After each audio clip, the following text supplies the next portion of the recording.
Hi everyone, it's Peter from PS Sound, and in this video I'm going to show to you what I have created in this room. You've seen many pictures of, and yeah, especially after the last few days craziness on all the 4 rooms when people were saying that this substructure wouldn't work at all. I thought that this should be the first thing I share with you guys to show what it's doing, how the room is behaving to it, and how everything works. So let's do it. So some of you know that I have live sound engineering background. Since the age of 21, I've been in that field, and the last 6 years have been spent in the world of car audio too. So in those fields, installation and implementation of the equipment is everything. And it's not just a belief, that is the same in a home setup as well. So that's how I always try to approach everything. That, you know, I could have just bought a pair of floor standers with an active subwoofer, put it in the room and be done with it. But that's not me. And then after I shared pictures of this setup, everyone was like, you know, it can't work. And some people had absolutely crazy comments like, you know, that subwoofer over there wouldn't even work under, like, yeah, they were crazy comments. So, you know, I always like to test. You can see all those tapes everywhere to see placement of the speakers, where they work best and where I can get the best starting point. And I've done now the same with the subwoofer, where I had the starting point number 1, where I placed the subwoofer the night before, just put it in place in line with the stereo pairs, just fired it up, put a low pass filter in it and see what it does, just by simply listening to it without any measurements or any setting up. And I could tell that, you know, they definitely work fine. They give that extra low ends for the last octave that the open buffer speakers lack. The fact that the room peaks at 33, 34 hertz is there the same way. I could hear it straight away, but I could also hear that the structure was also peaking further up another octave, at least another octave higher. But today is the day when I do the tests. So I started at number 1, then I pushed it all the way as far to the back wall as possible, and then I was coming forward. So you can see number 2, 3, 4, 5 and 6. 6 is nearly closer to halfway down the room. So you can see the room in a fuller scale. And yeah, let's see those measurements, right? So before I show all the measurements, I would show an interesting test first. Because people say that, you know, this is not a box, this is not going to produce any bass, right? So with this structure, it's pretty easy, just for a low-level measurement, to seal those side chambers up, and this way you create sealed enclosures. Obviously, it wasn't just a tape holding those panels in front of those chambers. I was holding them super strong, and because the subs don't move much, it's enough for testing. It doesn't have any leakage. So I sealed them up, and then in that case you have 2 sealed enclosures and pushing the air through towards the back. But at that range it's omnidirectional anyway, so it doesn't matter whether it would be facing forward or backwards, it wouldn't change much. But you know, it's the same setup and same position. I chose position number 4. It's a little bit closer to the listener than the floor stander pair that I want to carry on working with. And so here in the measurements, green is the open buffer, right? And red is when it's sealed off. So down to 34, there's not a crazy amount of difference, and it's still producing bass. Yes, under that's where the room peaks. Under 30 hertz, you can see the increase in the response, because open buffer is meant to have a 6 dB drop at 20 hertz, a natural roll-off that you can see from the measurement too. and it's just there. It's 67.2, and that's 74.7. So yeah, we have a bit more than 6 dB there, and of course down to 10 Hertz where I was starting the measurement, then by then another octave lower increases to double. So yes, in sealed it would produce the infrarange better, but that's not necessarily the only thing I'm after, because chasing response figure is one thing, but that doesn't necessarily tell you how something actually sounds. Because I could create anything, any subwoofer, measure and read a certain curve, a certain linear curve you want in an active setup. I could EQ it to whatever, you know, but it's not going to tell you how the actual sound is like, because there are so many other things like attack, decay, you know, the control over the driver, and it's going to sound different 100%. It's the same thing, you know, you could make a ported or a sealed enclosure measure the same down to a certain frequency, they would still sound different. So it's the same with enclosures and open baffle. And you can see down to 30, this open baffle has no problem to play, and it still plays even lower, and it can be helped. And we will get there once I do a proper tune, and you will see by the end of the video what my actual response curve is going to be. So this was taken without filters. The subwoofer was running full range, but the sweep was only from 10 Hertz to 200. I'm not interested in anything above that. Well, I wanted to see what was happening on the 80 Hertz relay. I will apply a filter that I think that's going to work with my open baffle pair, and then EQ to my wanted target curve accordingly, and then we will see what happens. All right, let's start it then. So I think I haven't mentioned, I use Room EQ Wizard for the measurements. I used Mini DSP's UMIC 1 microphone that was developed with this software, which comes with a calibration file as well. So it definitely measures as accurate as possible. Other than that, then what you read, it depends on pretty much the technique you use and whether you use that the correct way or not. For the measurements that you're gonna see, I use single point measurements with sweeps from 10 to 200 Hertz. I measured earlier as well at head position, at the listening position, at the sofa. So number one, so this was the starting point when the subs were in line with the floor standards. So that was my starting point I showed earlier as well. So this is the curve for that. Then people would think that, Jesus Christ, this looks way too messy. Well, I tell you what, whatever subwoofer you have, you can have the best subwoofer on the planet. Your measurement will look just as messy without any adjustments.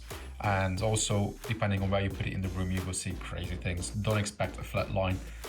It's never gonna happen. But what I wanna see from this, whether I have a good chance, you know, to get anything out of it. Yes, you can see that there's a scoop out here on a 5 dB scale. That's where the room peaks, in between 30, 32 and 35, peaking at 33 Hertz. That's the room.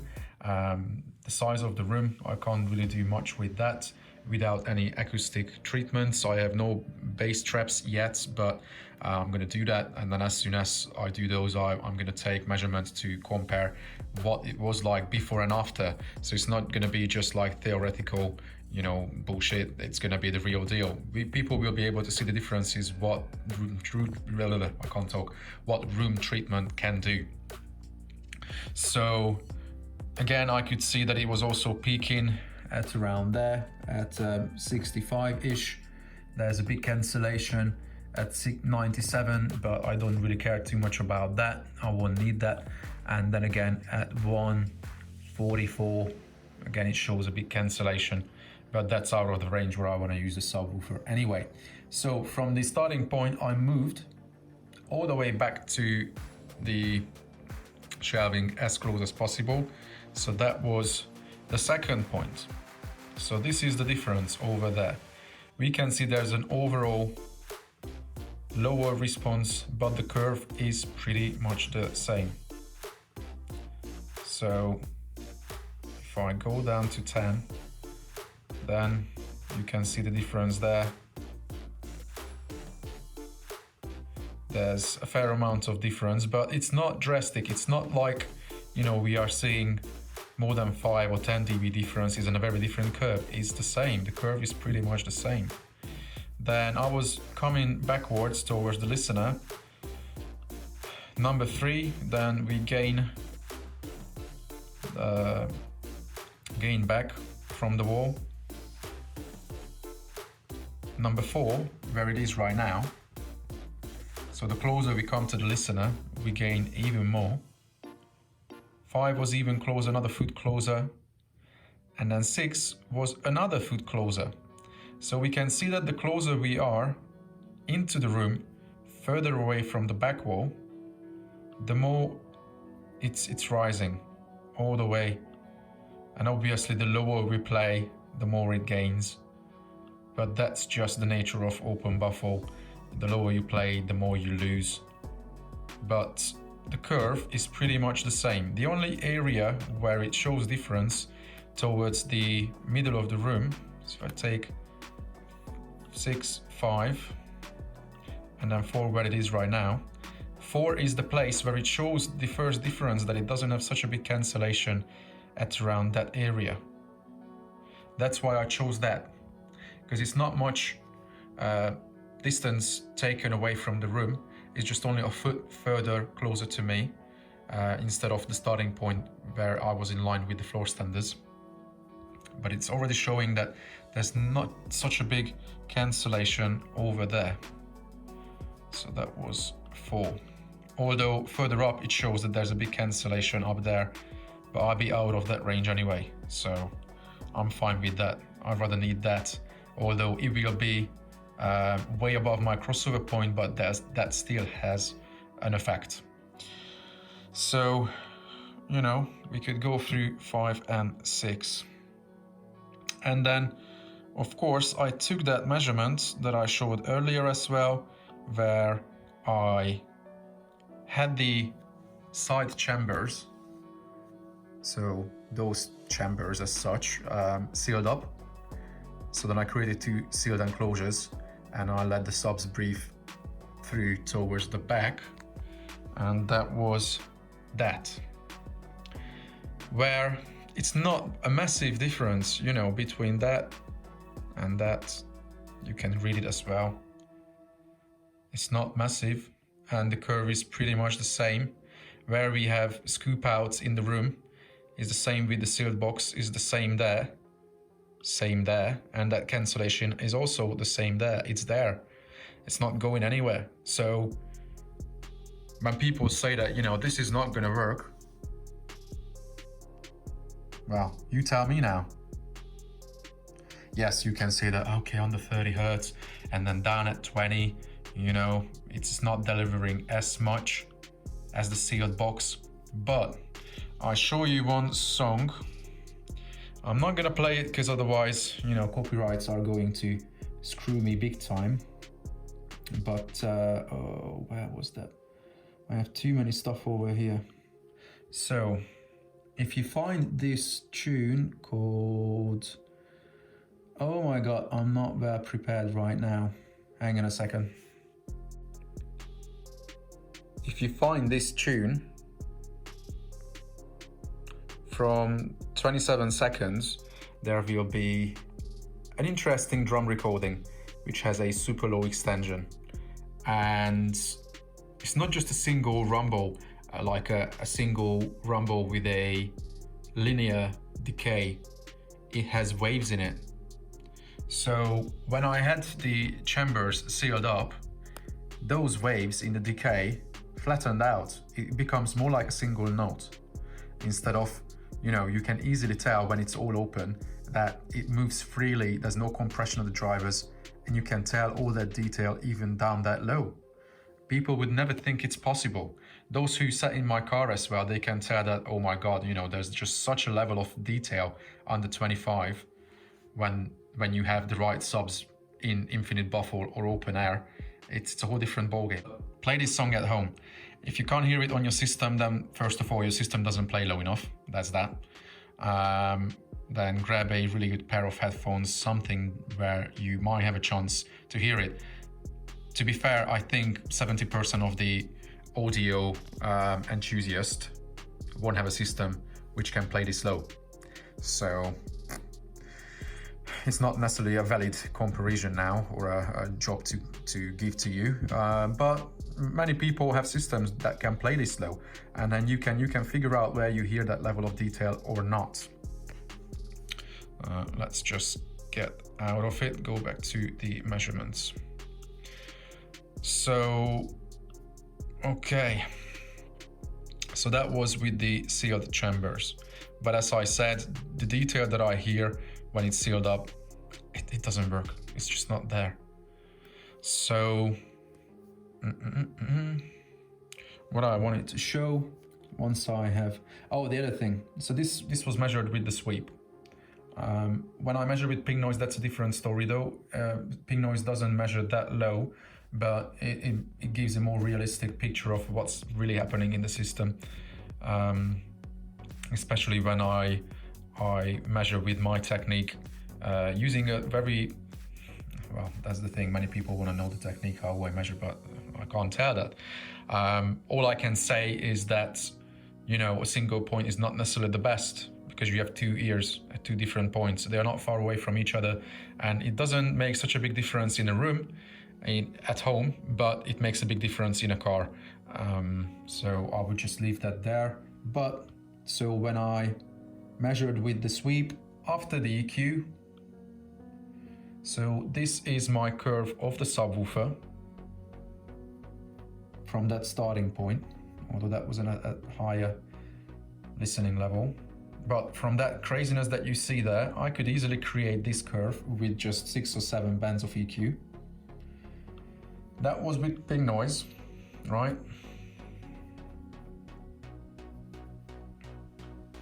And then I have my whole system playing. So that's the bass pair, my floor standers, the 15-inch in the open buffle. I'm going to have a separate video of that to show how they measured at different points in the room. As you can see, the tapes and everything. And that was measured with a 60 Hertz high pass filter. After that it rolls off, it still plays lower down, and without the filter it plays with even higher response lower down. But if you want to hear the last octaves linearly, then you have to start to raise the level. You know, flat is not enough down there, you have to raise. That's why I needed these subs. So let's just take those out, and then once I have, there you go, so that was the bass pair. And that's with the sub. Yes, it could be smoother, it could be nicer, but for now, you know, a quick setup, it shows that it feels the low end with the extra body that I was after, and it's still pressurizing the room down to 20, and it's pretty good down to 23. I'm happy with that. I know there are still details and response further down low where you would need a rising curve even further up in order to hear it linearly. I don't think I can ever do that in this room, in this current room, in this size room, although we will see what the acoustic treatment is gonna bring, and then we will see the tests of that too. Yes, that area between 80 and 130, that could be raised to keep that nice linear curve coming up. Yeah, I have issues in that area in the room, and it's not just because of the open buffle speakers. They play that nicely, but the room is giving me a headache, especially. It's a nice and squarey room, 5 meter wide, 6 meter deep. But at the moment, without treatment, it's a bit offset with this sofa because that corner is well absorbed and treated. On this side, I have literally nothing, plus there's no wall, there's a door there.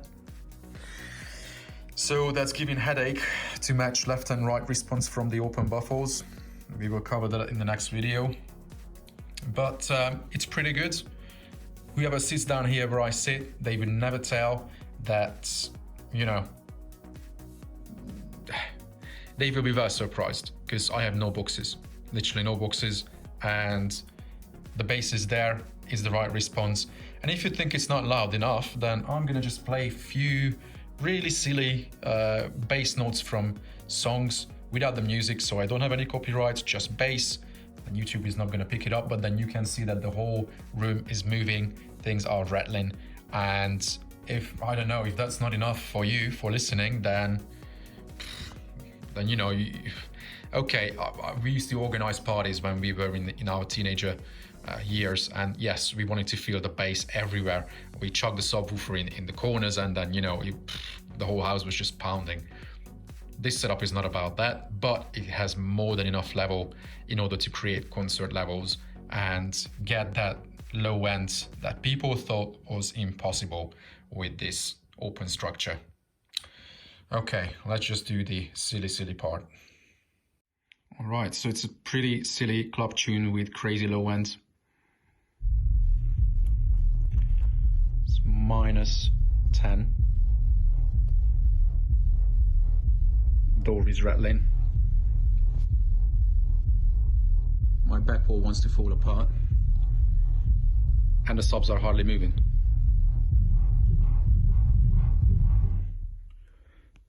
You can tell that, you know, and the streaming stopped. Brilliant. But yeah, everything is moving in the house. Okay, next one, hip hop tune. As you can see, Chris Brown, it drops pretty low. Try it at home. Hang on. Can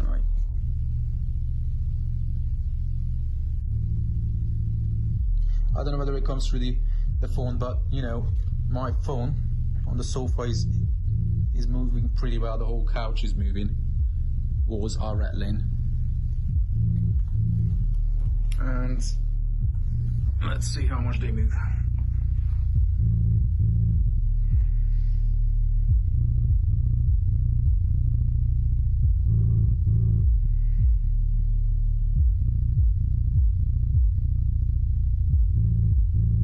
I only have a small amp. It doesn't give enough power for them, so that's pretty much the limit.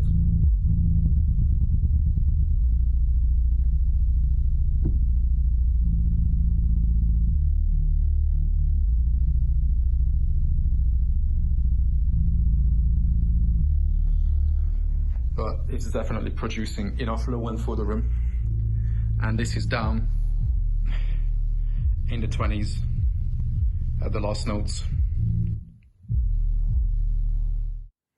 Yeah, these rattly, stupid demos were a bit silly, to be fair, but it's difficult to give it through, you know, a video what it's like in a room. People think they watch all sorts of videos on YouTube and they know what things sound like. And then, of course, people always have to understand that, yes, it is just a phone recording. But from the measurements and from these stupid little demos, you should get an idea that it's actually working. So all those naysayers who say that, nah, it can't work, forget it. Would I suggest this structure to most people? No, because you really have to understand what you're doing. You have to run a fully active system, have a DSP, be able to tune, measure, read the measurement properly. Then yeah, you can create beautiful things. And as I said at the beginning of the video, you know, if I had a pair of floor standers with an active sub, I'm sure it would sound fine, but it wouldn't tick all the boxes that I'm after. And it is definitely going to the direction I've always wanted, because I don't want to make the house fall apart. If I want to go really, really stupid and silly, create like, you know, hair trick level crazy stuff, then I have the Honda for that. If you haven't seen my car setup, then go to playlist and check out the Honda Accord build. Then you can see what I have in that. As much as that's the best sounding system I've ever had, and there are not many even. Ooh, that's a big statement to say that, you know, worldwide there are not many cars that can tick so many boxes when it comes to the ultimate audiophile experience. But I have hundreds of people who can prove that, you know, that setup is mental in many different ways. If you want to listen to pure sound quality thing, you know, tunes, it does it.